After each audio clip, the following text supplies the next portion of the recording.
there's many of the people that slate me online will be very happy with what I'm playing like and enjoying the fact that it's not going great for me. But yeah, I don't think it's the end for my career. I do think that it's not gonna dwindle out and that is going to be it. I just think I'm not being too hard on myself. I think everyone can see the last couple of months since the Premier League, it's not been there for me. And you have to accept that sometimes in life and in life and in sport and anything you do, it don't go the way you want it to. So for me, it's important that I buck up my ideas and maybe practice harder and work harder and try and get myself out of what is a rut at the moment and try and work my way out of it.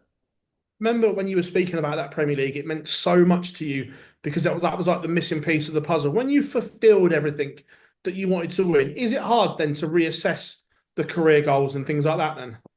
Yeah, I mean it can be a problem because obviously when I think in my opinion there's nothing on my CV now that I would be sitting down and thinking if I retire and don't win that I'll be devastated. I've won all the big ones, the World Championships, the match play in the Premier League, obviously the big three, but the Grand Slam and the Grand Prix and then the World Cup. They're the really big six that everyone ever dreams of winning, and I've won them all. So and obviously I got a couple more with the bonus as well, with the likes of the Masters and whatever else I've won. So yeah, I think sometimes it becomes like a mental challenge when you win a lot and you kind of feel like maybe you become complacent is what I'm trying to say. You become complacent and you think that everything's just going to keep going your way and it doesn't work like that. So yeah, I think for me, I just know that I have to work harder than ever to get myself out of not playing the way I want to. Cheers, Luke. Thank you very much. Hi, Luke. Thanks very much for your time again today. As far as last week goes, obviously it was difficult that game against Mark Dedeker. Was it difficult just getting up there with how you were feeling? Yeah, I think, for me, the way I'm feeling, there's no problems me getting up on the stage. I feel like, even though I wasn't feeling great last week, when you lose 6-0, it kind of knocks you for six because it makes you feel a little bit down and out when really that should have been expected. I was nowhere. The way I played in that game, I'm kind of, if you look back at it, I'm kind of proud because I averaged 91 and Mm. for me, the way when I walked into the room and spoke to the tournament director and told him how I felt, I was thinking if I average over 70, then it's going to be decent. So, yeah, it was a good performance, really, from how I felt as a whole. But when you lose 6-0, no matter how bad you're feeling, you can't walk off the stage and be happy with yourself. So, yeah, it's not been the best time over it to us for myself. A lot's happened. Um, but it's not everyone else's problem, it's my own and I'm just there trying to just find something, trying to give something back to the fans, which is the reason I've come out this way for them. Just walk us through what you've done the last sort of 6 days or so since that tournament to get yourself ready for New Zealand.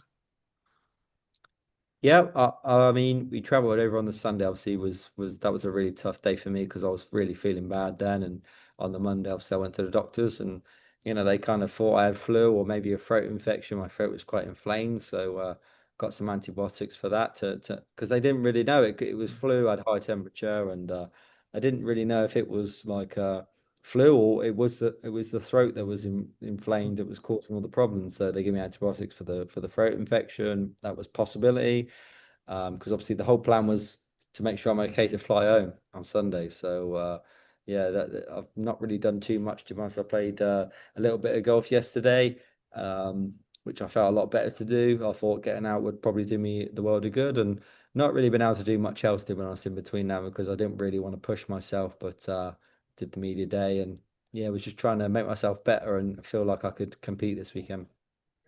And obviously a really important sort of stage of the season, possibly stage of your career, a real batch of events coming up in defending those events, defending that prize money as such. Do you view it as an important period for yourself? I mean, yes and no. I mean, of course, for me, it's an important period because I'm defending a lot if I want to stay world number one. But in the whole context of everything that's happened, I'd rather be defending them titles than not because if I'm not defending them, I've never won them. So, for me, I think it's probably inevitable that if I don't at least win one of them three or one of the four big majors that are coming up, that I'm not going to be world number one. But there's always that lifeline of the World Championships. That is the big one. That will really depend on a lot of things. If I win that, then I will be world number one again for another 12 months, even if Luke, takes it for a few weeks or a month or whatever. But then I sit back and realize that being world number one is amazing, but it's not the be all and end all. If you're not world number one, if it's fine if you're not. If I think I looked at a stat once because me and my dad were checking out a few things, and I seen that, maybe if I can hold on to it for the next couple of months, then I'll be like the fifth or sixth highest, longest ever reigning world number one. And that's a great stat in itself for myself. Luke's obviously the best player in the world and the better player, and he's going to run off with it. So for me, it's about trying to stick in there and see how long maybe I can cope with it, and maybe I'd have another year if I can win the world championships. But I think for me, everything will bow down to the World Championships. If it's not a good world for me, that world number one will be gone, and I'll be very happy that I hold it for a long, long time. Just one more, Luke. You say there you view Luke Littler as the better player out of the two. I mean, do you not have confidence that you're the better player? Oh no, of course I have confidence in myself. I mean, I can be as good as Luke, but it's not up to me to say or for you to put in your headlines. It's for you to look at the stats. You look at stats, the answer's there for you. There's no good. I know everyone will think it's defeatist attitude, but it's a fact, isn't it? The stats would show you he's the best player in the world, and that doesn't mean that I can't be world number one. Like I said, if I win the worlds, I'll be world number one again. But the stats would show you he's playing the better darts, and he is the best player. But the best player always doesn't become the world number one. So like I said, I got one big tournament at the World Championships to make everything count, and I won't be giving it in. I won't be, you know, not allow myself to give myself the best opportunity to stay world number one. But if I'm not, then like I said, I've had a great reign, and it's not over yet. That's what I'm saying. It's not over. Okay, well put, Luke. Thank you very much. Thank you. Hi, Luke. Glad to feeling that you're back to 100%. Thank you, mate. Oh dear. Of the chasing pack. Hold on. It's it cut off there. You have to start again. So I've had to relocate to the car 'cause I've got workmen that have just turned up. Yeah. You restart the question. So just on that point, if we put you and Luke Littler in the same bracket, how far clear do you think you two are of the chasing pack? Because you two have almost switched with the majors between yourselves ever since Richie Edhouse and Dortmund in October. Yeah, I think me and Luke have done fantastically well, to be honest, as players. For me, I've done really well. Everyone rates Luke as, one of the greatest dart players ever, and I would sort of say that's up there with the right stance. And I've won, four or five majors in his presence, so that's a good stance for myself also. And it's been one of them seasons where I feel like we've pretty much won everything. I've won two majors this year. He's won two.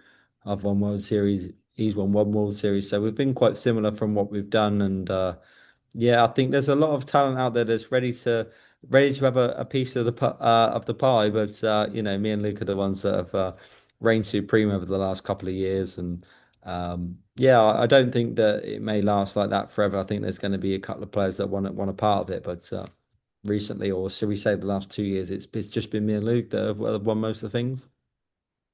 Cheers, Luke. Thanks for your time. Appreciate it. My pleasure. Thank you.